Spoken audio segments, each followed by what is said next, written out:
They said Africa could not build without foreign aid. They said Burkina Faso was too poor, too fragile, too dependent to rise on its own. And yet, in the dusty heart of West Africa, something happened that shattered every certainty. For in a land where every promise for decades had arrived stamped with the logos of foreign banks, IMF signatures, and NGO banners, an entire city began to rise brick by brick, not from loans, not from handouts, but from the calloused hands of its own people. 50,000 homes delivered free of charge to the forgotten and displaced, not as campaign slogans but as concrete reality, a paradox so sharp it unsettled those who had long repeated the myth that the poorest cannot build what the powerful refuse to create.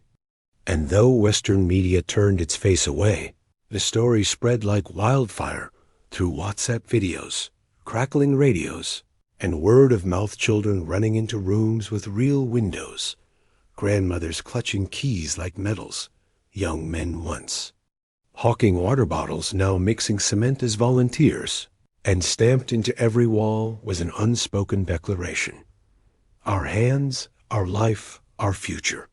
For decades, Burkina Faso had been scripted into dependency gold and cotton, extracted under contracts thicker than constitutions, debts written in legal French, schools promised by Canadian mining giants who left behind only craters, housing promised by European foundations whose funds vanished into thin air.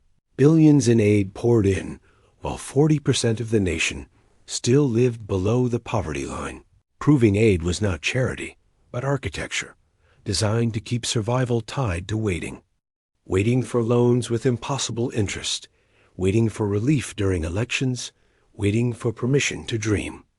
That was the old order, and what unfolded under Ibrahim Traoré was the fracture of that system. No IMF contracts, no hidden signatures, no foreign consultants, just cement trucks, local engineers, and silence, the silence before a revolution. At 35, the world's youngest head of state, Traoré embodied a choice larger than himself, seen by some as a rebel soldier against the international order, by others as a symbol that Africa could finally rise on its own terms, standing at a fork between two roads: the old road paved with aid, mining concessions, and illusions of stability that enriched elites but left citizens hungry, and the new road uncertain, fragile, and without guarantees from powerful backers, but filled with the scent of dignity, the taste of self-determination, and the weight of risk.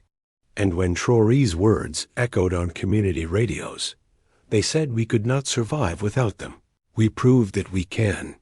They traveled faster than any press release, becoming not just rhetoric, but a rallying cry, a reminder that freedom is not requested, it is taken, and in every settlement, people felt it in the bricks beneath their hands.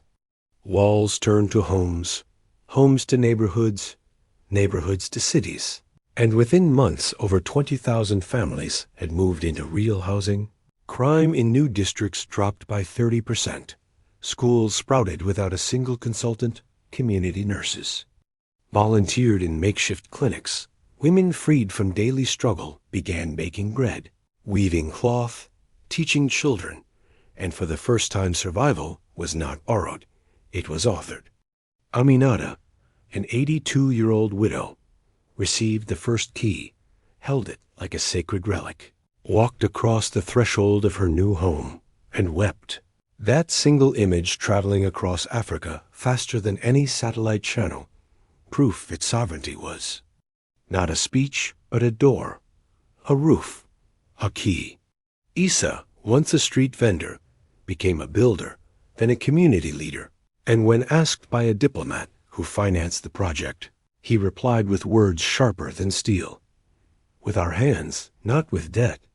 A sentence that captured the revolution, not against men, but against the very idea that Africans must forever be indebted to exist. Yet no sovereignty arrives without friction, and resistance appeared quickly. Local elites scoffed, calling it populism. French companies withheld parts. Reports from international agencies suddenly appeared warning of lack of transparency. Landlords who once profited by renting shacks to the displaced began intimidating workers. But week by week the roofs multiplied, and doubt collapsed under the weight of proof. The West responded first with silence, then with whispers, then with fear, because the true danger was not the homes, but the example, the demonstration that progress was possible without permission, without loans, without hidden contracts, and so the media blackout itself became a headline. Why does the world pretend this is not happening? WhatsApp videos showed rows of homes like veins across the earth. Drone footage captured children shouting, "Our house, our hope." Hashtags trended hashtag Burkina model, hashtag not their backyard, hashtag dignity in bricks, while murals painted on city walls declared, "We don't wait, we build." From Mali to Niger to Ghana, delegations arrived not to donate, but to learn. Independent African media ran headlines like, "The city without aid, and Burkina builds for itself." And ordinary people across the continent whispered, "If they can do it, why not us?" Inside Burkina Faso, the movement became rhythm.